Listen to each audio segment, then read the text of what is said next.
안녕하세요. 결혼한 지 2년 만에 남편하고 갈라서게 된 30대 여성입니다.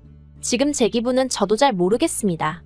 알터니가 빠진 듯 시원하기도 하고 한편으론 허탈하기도 하고 결혼할 때 이혼을 염두에 두고 하는 사람이 몇이나 되겠어요.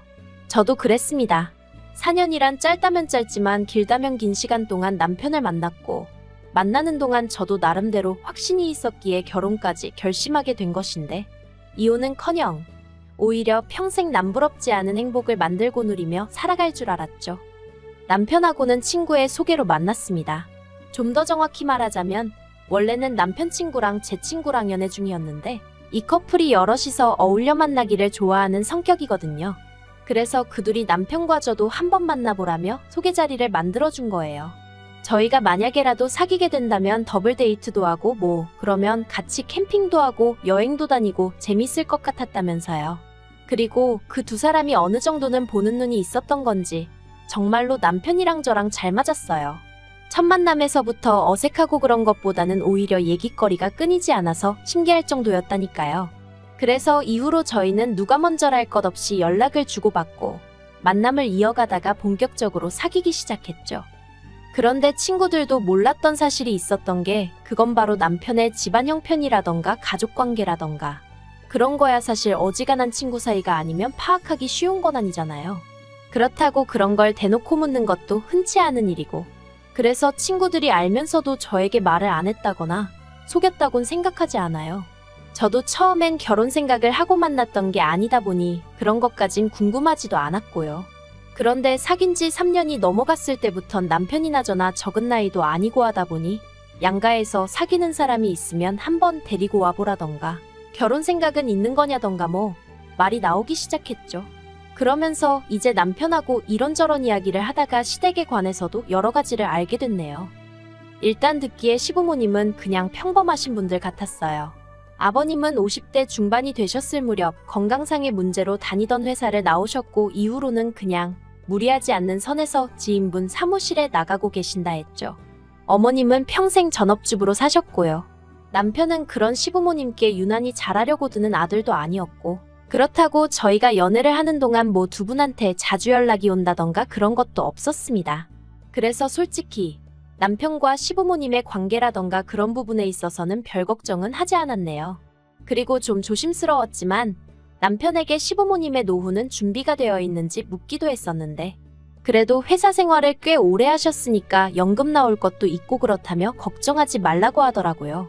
결혼할 때 집은 못 해주셔도 어느 정도 도와주실 거라 하셨다면서요. 그래서 내심 안도했었죠. 그런데 막상 상견례까지 마치고 본격적으로 결혼 준비를 시작하고 나니까 여러 가지가 남편의 말과는 달랐습니다. 특히나 어느 정도 도와주실 거라던 그 부분은 남편은 자기도 전혀 몰랐다 상상도 못했다 했는데 시부모님이 모아두신 돈이 하나도 없다고 하시는 거예요. 오히려 살고 계신 집을 담보로 받은 대출까지 있어서 그거나 다 갚고 죽을 수 있을지 모르겠다 하시면서 그 얘기가 나왔던 게 상견례 마치고 일주일도 안 되었을 때였거든요. 결혼 관련해서 이야기 좀 하자 하셔서 남편하고 시댁을 찾았던 자리였고요. 아무튼 남편이 진짜 엄청나게 화를 냈습니다. 이런 중요한 이야기를 왜 그동안 자식들하고 아니 하다못해 장남인 저하고 상의 한번 한 적이 없으시냐 하면서 상견례 때는 그럼 거짓말 하신 거냐고 차라리 못 보태주실 것 같으면 못 보태주신다고 솔직히 말씀이나 하시지 그 자리에선 이러그래 주네 어쩌네 하시지 않았냐? 정말 어쩌려고 그러신 거냐?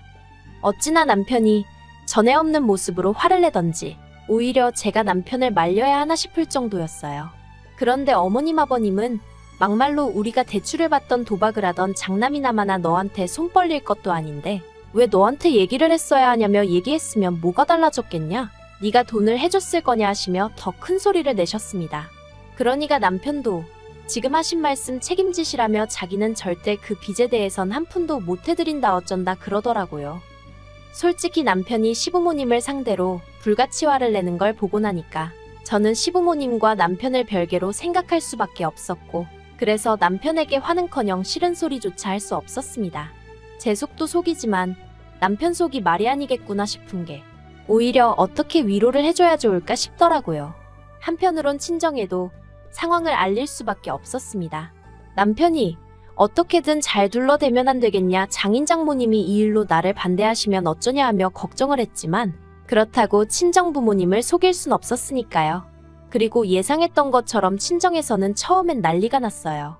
속일 게 따로 있지 어떻게 일륜지 대사를 앞두고 아무렇지도 않은 얼굴로 거짓말을 할 수가 있느냐며 시부모님도 시부모님이지만 남편에게 너무 실망이라 하시며 결혼은 없던 걸로 해라, 못 시킨다 하시더라고요. 그런데 지금 생각해보면 제가 정말 제정신이 아니었다는 거 아는데 그땐 그런 친정 부모님이 너무 야속하게만 느껴지는 거예요.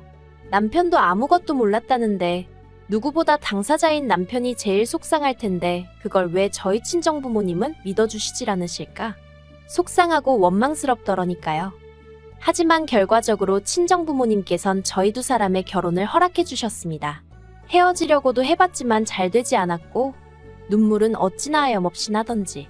제가 연애를 많이 해본 것은 아니었지만 제가 그토록 힘들어하는 걸 친정 부모님이 처음 보셨거든요.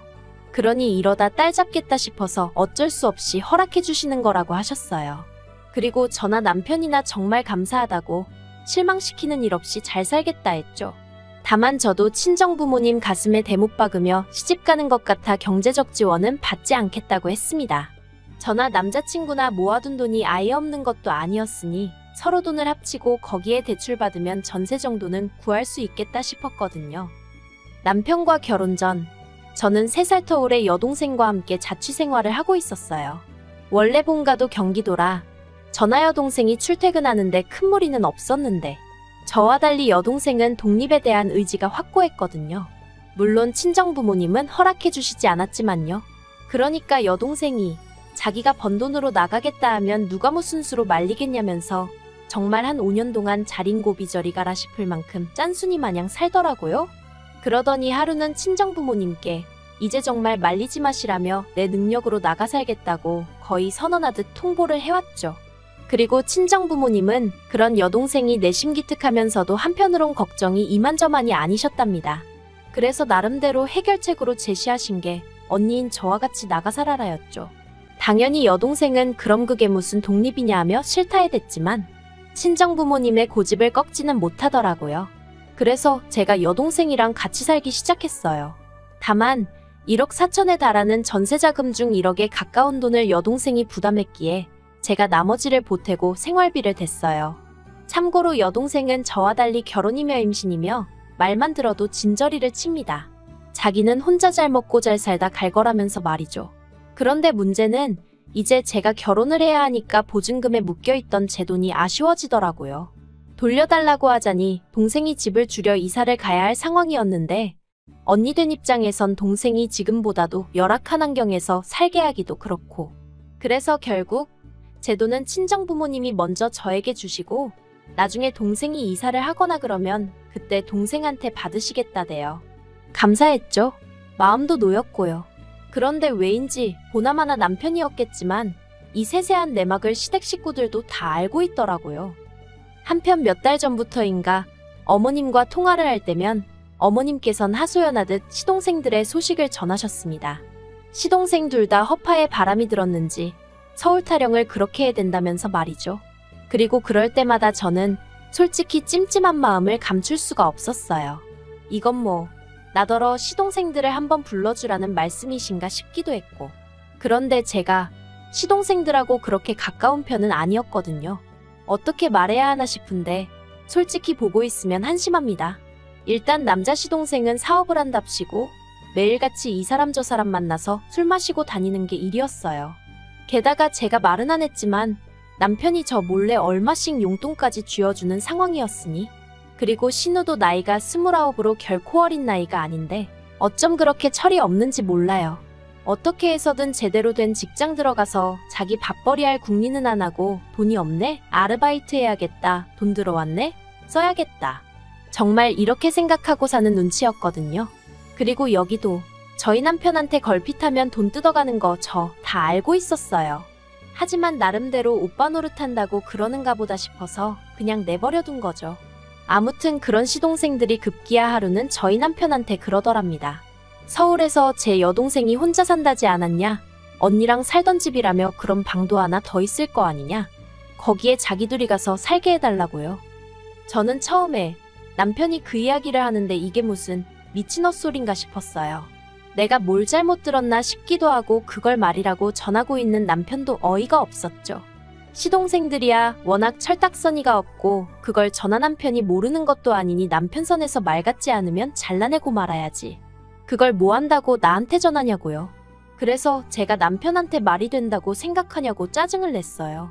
그랬더니 남편도 말 안 되는 건 아는데 그래도 시동생들이 말이라도 한번 해보라고 혹시 형수가 이해해줄지도 모르지 않냐면서 조르길래 그래서 해본 소리랍니다. 신경 쓰지 말라나요. 그런데 저희 시부모님, 특히나 어머님 반응이 어이가 없었어요. 저한테는 애들이 서울 가고 싶어서 환장을 해서 저런다며 미안하다 하시면서도 당신 팔자가 사나워서 그렇다며 언제까지 저 혹덩어리들을 달고 살아야 하는지 모르겠다. 그리고는 저더러 네 동생은 엄청나게 야무진가 보다면서 그런 사람하고 한 집에서 살면 시동생들도 뭐 좀 배우는 게 있지 않겠냐 하시는데 이건 뭐 어거지로 들이대시는 것보다 더 부담스럽고 더 짜증나대요. 물론 저는 확실하게 안 된다고 말씀은 드렸지만요. 그리고 이 정도 거절했으면 다들 성인이니 제 말이 무슨 말인지 알아들었을 거라고 생각했는데 어이없게도 저희 남편이 글쎄 제 동생에게 직접 전화를 걸었답니다. 저는 이마저도 여동생한테 들어서 알았어요. 여동생이 한다는 말이 자기도 말을 해야 하나 말아야 하나 고민하다 이야기하는 거라면서 저희 남편이 그러더랍니다. 어려운 부탁인 거 알지만 자기 동생들이라면서 자기를 믿고 단 1년만이라도 같이 살게 허락해주면 안 되겠냐고요. 그래서 제 여동생이 형부 동생들이라고 해도 나한테는 남이다. 형부가 이런 부탁을 한다는 것 자체가 이해가 안 된다 했답니다.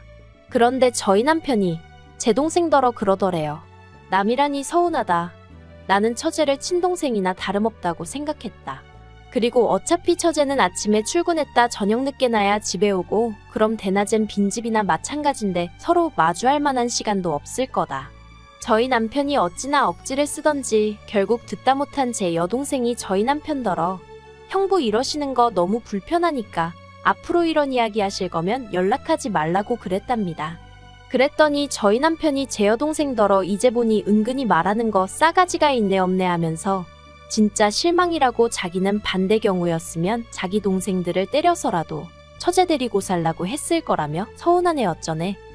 이 이야기를 전하는 내내 저는 비록 전화기 너머로 동생의 얼굴은 볼 수 없었지만 동생이 얼마나 화가 났을지 어이가 없었을지 오롯이 느낄 수 있었고 그럴수록 저는 동생 볼낯이 없다는 생각에 화끈거리고 온몸이 부들부들 떨리기까지 했어요. 부모님한테도 말씀드렸냐니까 그랬다간 형부 맞아 죽을까봐 안 했다는데 이걸 고맙다고 해야 하나 싶고 그래서 일단은 정말 미안하다고 몇 번이나 사과했습니다. 동생은 동생대로 언니도 참 어렵게 산다 하는데 진짜 쪽팔렸다니까요.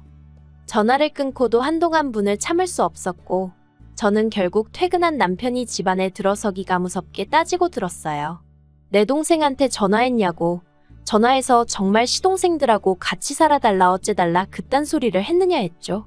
그랬더니 저희 남편이 처제는 그걸 촉새처럼 당신한테 일렀냐면서 한다는 소리가 당신이 처제를 걱정하듯이 나도 내 동생들이니까 안쓰러워서 부탁 좀 한 거라며 어차피 들어주지도 않는다는데 왜 이를 키우냐입니다. 그러면서 저나 제 동생이나 진짜 매정하다면서 어떻게 가족 간의 선을 딱딱 끊냐 불편해서 보고 살겠냐 하는데 정말 미안한 마음이라곤 눈꽃만큼도 없구나 싶은 게 그래서 남편한테 정말 실망이라 했습니다. 나는 시동생들만 멍청하고 생각이 짧은 줄 알았는데 피는 못 속인다더니 당신도 시동생들하고 별반 다르게 없다고 핏줄이 무섭긴 하다면서 저도 막 내뱉어버렸죠. 막말로 남편 싸대기 안 날린 게 어딘가요? 남편은 제가 자기뿐만 아니라 자기 동생들까지 욕을 했다면서 그리고 핏줄을 운운하고 그런 건 시부모님을 욕한 거나 마찬가지라면서 저더러 무조건 사과하랍니다. 열받아도 사람이 할 말이 있고 하지 말아야 할 말이 있는데 제가 선을 넘었다면서 사과하래요. 그리고 이참에 처제한테도 입 조심하고 살라고 그러다 한번 된통 얻어 터진다고 말하라는데 꼭 제 귀에는 이게 남편이 언제 한번 제 동생을 때리기라도 하겠다며 선전포고를 하는 것처럼 들렸습니다. 이러니 상황이 점점 더 나빠졌지 좋아질 수가 있었겠어요? 결국 제 입에서 먼저 이혼 소리가 나왔죠. 남편하고는 뭐 공동재산이랄 것도 없었고 그나마 있는 건 전세보증금이 다였는데 그것도 타이밍이 좋았다고 해야 하나 재계약을 한 해 만에 얘기가 나오던 딱 그때였거든요. 그래서 재계약 안 한다 하고 보증금 돌려받아 자기가 해온 만큼 딱딱 나눴습니다. 그리고 이 정도로 일이 진행되고 나서야 친정부모님께도 이혼하기로 했다 하니까 친정아버지는 착잡하신 표정으로 별 말씀은 안 하시대요. 친정어머니께서는 지금이라도 잘 생각했다 하시며 괜찮다고 절 위로해 주셨는데 솔직히 위로받을 만큼 뭐 가슴이 아프고 그런 것도 없었어요. 여동생은 혹시 자기 때문에 언니가 이혼한 거냐며 제 앞에서 엉엉 울었는데 절대 그런 거 아니니까 걱정하지 말라고 했죠. 사실 제가 이렇게 간추려서 써서 그렇지 난리도 아니었습니다. 남편 쪽에서도 가만히 있지 않았거든요. 시부모님께서 당신들이 대신 사과할 테니 저더러 한 번만 그냥 넘어가자며 절 붙잡으셨는데 제가 안 잡히니까 이후론 시동생들을 보내셨는데 시동생들은 사과는커녕 자기들은 제가 친언니 친누나 같아서 그랬던 거라며 자기들도 서운하네 어쩌네. 여전히 생각이란 걸 안 하는구나 싶더라니까요. 남편은 말해 뭐해요. 했던 소리 또 하고 또 하고 미안하다고 하면서도 근데 어쩌고 저쩌고 내 입장이 어쩌고 저쩌고 어찌나 듣기도 싫던지. 그렇게 애틋하면 지가 지능력 되는 대로 방구해서 동생들 옆구리에 끼고 살던가. 아무튼 비록 이혼녀 딱지를 달게 되었지만 후회는 없네요.